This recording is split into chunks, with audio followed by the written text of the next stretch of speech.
मुसलमान ने कभी किसी मंदिर को तोड़कर मस्जिद बनाने की बात की? हम भी आपसे कहेंगे आपकी किसी मंदिर को तोड़ करके कि हमको मस्जिद दे दीजिए। कैसे आज मथुरा की बात कर रहे हो, कल आपने बाबरी मस्जिद हमसे छीन लिए। ये सरासर जुल्म है मुसलमानों के। बैठे हुए इंसाफ देने वाले मुंसिफ ही अगर आस्थाओं पर फैसला करने लगेंगे तो फिर मुझे बताइएगा कहाँ जाएगा मुसलमान या कोई भी। आपने बोल दिया है कि भैया हम 3 जगह चाहते हैं। बड़ी ही बदकिस्मती की बात है एक इतने बड़े ओहदे पर बैठा हुआ शख्स इस तरह की बात करे। जब आप बड़े ओहदे पर होते हैं तो आपकी जिम्मेदारी भी बड़ी होती है।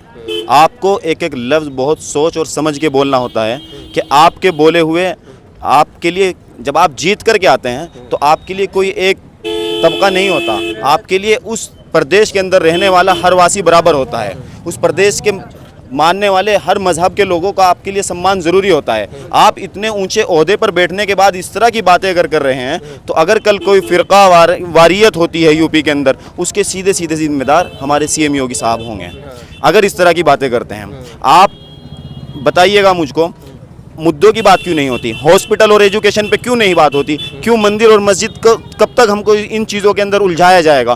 कब तक हम इन चीज़ों के अंदर पड़े रहेंगे? कब तक? आप मुझे बताइएगा, मैं आपसे सवाल पूछता हूँ, 2014 से पहले क्या यही माहौल था? 2014 से पहले हिंदू और मुसलमान आपस में कितने भाईचारे के साथ रहते थे।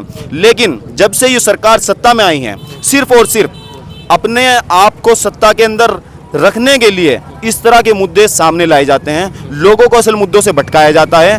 बेरोजगारी पर बात नहीं की जाती, महंगाई पर बात नहीं की जाती। आखिर मंदिर और मस्जिद, कब्रिस्तान और शमशान पर ही क्यों बात की जाती है? सबसे बड़ा मुद्दा हमारा होना चाहिए बेरोजगारी, एजुकेशन, हेल्थ। इन मुद्दों पर कभी आप बात करते हुए नहीं देखेंगे। आखिर में आकर के मंदिर, मस्जिद, पाकिस्तान, इन्हीं सब मुद्दों पर उलझा करके जनता का बेवकूफ़ बनाया जा रहा है। 2014 के बाद से आपस में इतनी नफरतें पैदा कर दी गई है कि आज एक दूसरे की शक्ल देखने के लिए तैयार नहीं है। वो कह रहे हैं नफरत क्यों पैदा होगी, आप दे दीजिए आराम से उनको मस्जिद दे दीजिए। कह रहे हैं हिंदू मंदिरों के सबूत निकले हैं। क्या मुसलमान ने कभी किसी मंदिर को तोड़कर मस्जिद बनाने की बात की? हम भी आपसे कहेंगे आपकी किसी मंदिर को तोड़ करके कि हमको मस्जिद दे दीजिए। ये बातें सही है? क्या ये बातें सही है? तो कहते हैं तोड़ के बनाई गई थी। क्या सबूत है? किसने कहा है? सुप्रीम कोर्ट का आपने फैसला पढ़ा है? सुप्रीम कोर्ट ने क्या कहा है बाबरी मस्जिद के ऊपर? वहाँ पर पहले से मस्जिद मौजूद थी, मंदिर को नहीं तोड़ा गया। वहाँ पे मंदिर तोड़ करके मस्जिद नहीं बनाई गई। सुप्रीम कोर्ट का फैसला पढ़िएगा आप, कहाँ लिखा है उसमें कि मंदिर को तोड़ करके मस्जिद बनाई गई। लेकिन ये आस्था के ऊपर जो फैसले आ रहे हैं ये बिल्कुल गलत है। देश संविधान से चलता है, आस्था से नहीं चलता है। आप इस तरीके से आज मथुरा की बात कर रहे हो, कल आपने बाबरी मस्जिद हमसे छीन लिए। ये सरासर जुल्म है मुसलमानों के ऊपर, खुलेआम दहशतगर्दी है, जुल्म है। इस तरीके से आप नहीं दबा सकते हैं। हमारे सब्र का इम्तिहान और ज़्यादा मत लीजिएगा। उस तरीके से हम कहाँ जाएंगे? हमारे पास जो आखिरी रास्ता होता है कोर्ट होता है। हमारे लिए जो आखिरी उम्मीद की किरण होती है, जो जहाँ पर जाकर हम दरवाज़ा खटखटाते हैं, हिंदुस्तान के अंदर रहने वाला हर वासी ये उम्मीद करता है कि मुझे इस दरवाजे से इंसाफ मिलेगा। लेकिन वहाँ पर बैठे हुए इंसाफ देने वाले मुंसिफ ही अगर आस्थाओं पर फैसला करने लगेंगे तो फिर मुझे बताइएगा कहाँ जाएगा मुसलमान या कोई भी दूसरा तबका अगर उसके साथ इस तरीके से जुल्म होता रहेगा तो बताइएगा क्या ये सही है? क्या ये देश के लिए सही है? वो तो ये कहते हैं मुस्लिम समाज को इतनी सुविधाएं सबसे ज़्यादा मिली हैं, मकान सबसे ज़्यादा मुस्लिम समाज लेता है, राशन सबसे ज़्यादा मुस्लिम समाज ले रहा है। आप मुस्लिम नाम ख़त्म करके आपके लिए क्या हिंदू और मुसलमान बराबर नहीं है? आप क्यों हिंदू मुसलमान? अगर आप कोई अच्छी योजना लेकर के आते हैं, आपकी जिम्मेदारी है, आपका फ़र्ज़ है, आपका एक कर्तव्य होना चाहिए। लेकिन आप उसको हर चीज़ के अंदर क्यों मुसलमान एंगल लेकर के आते हैं? अगर आप कोई योजना लेकर के आते हैं और वो मुसलमानों को भी उससे फ़ायदा हो रहा है तो बहुत अच्छी बात है, खुशी की बात है। लेकिन उसमें मुसलमानों को क्यों उजागर किया जा रहा है? क्या अगर आप मकान वाली बात करें, हिंदू के मकान नहीं बन रहा है? तो इस तरह की चीज़ें कर करके सिर्फ और सिर्फ ध्रुवीकरण किया जाता है। सिर्फ और सिर्फ कुछ लोगों को खुश करने के लिए 80% लोगों को, क्योंकि उनकी आंखों पर ऐनक लगा दिया गया है, धर्म का ऐनक। 80 के 80% के 80 के तो नहीं है, लेकिन ज़्यादातर लोग अब इसी चीज़ में लगे हुए हैं। EVM कुछ नहीं, सिर्फ और सिर्फ ये जब भी आप इलेक्शन आएंगे, इलेक्शन के वक्त में इस तरह के मुद्दे उठाए जाएंगे। आप खास तौर से देखिएगा, उत्तराखंड आपका जला हुआ है, बताइएगा कौन जिम्मेदार है उसका? कह रहे अवैध मस्जिद थी ना, अवैध मजार थी, अवैध तो टूटेंगी ना।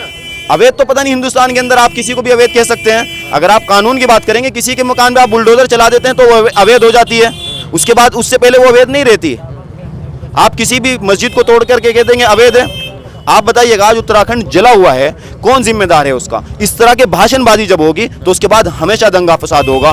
तो इस तरह की भाषणबाजी चाहे कोई भी करे, कोर्ट को सख्त एक्शन लेना चाहिए, चाहे वो सीएम हो, चाहे वो पीएम हो, कितने भी बड़े ओहदे पर बैठा हुआ शख्स हो, अगर इस तरीके से देश को तोड़ने की बात करता है उसके खिलाफ सख्त एक्शन होना आप चाहिए। कह रहे हैं मंदिर मस्जिद अवैध जगह पे है तो ना तोड़ें उसको भी। मंदिर और मस्जिद अवैध जगह की बात नहीं हो रही है यहाँ पर। आपने देखा होगा कितनी मंदिरें रोड पर बनी हुई हैं, क्या उनको तोड़ा जा रहा है? आपका मकसद ये नहीं है यकसा सिविल कोड हो, ये इस तरह की जितनी भी बातें आप करते हैं, सिर्फ और सिर्फ आप टारगेट करना चाहते हैं मुसलमानों को, दूसरे फिरके के लोगों को खुश करने के लिए। आप कितनी मासूम जानों को शहादत। क्या दिक्कत है अगर सबके लिए एक समान कानून आ रहा है, यूसीसी आ रहा है, अगर सबको सजा मिलेगी तलाक देने वाले को तो मुसलमान को भी उतनी मिलेगी, हिंदू को भी उतनी मिलेगी। तलाक देने का तरीका हिंदू का भी वही होगा, मुस्लिम का भी वही होगा, क्या दिक्कत है उसमें? मेरे भाई, मैं आपसे पूछना चाहता हूँ, जैसे तलाक जैसे कानून आप मोदी जी कहते हैं कि मुसलमान बहनों के लिए लाए हैं, तो मुसलमान बहनों को जब इस सरकार को और मोदी जी को हमारी इतनी फिक्र है तो बिल्किस बानो कहाँ है? क्या मुसलमान बहन नहीं है? कर्नाटक के अंदर जब मुसलमान लड़कियों के ऊपर हमला किया जाता है तो क्या वो मुसलमान बहनें औरतें नहीं हैं? जब सुल्ली बुल्ली के जरिए से मुसलमान लड़कियों को टारगेट किया जाता है तो क्या वो मुसलमान लड़कियां नहीं है? वो महिलाएं नहीं हैं? आप सिर्फ और सिर्फ ये ध्रुवीकरण की बातें करते हो, महिलाओं का कार्ड खेलते हो। आपको दिक्कत है तो मुसलमान से दिक्कत है।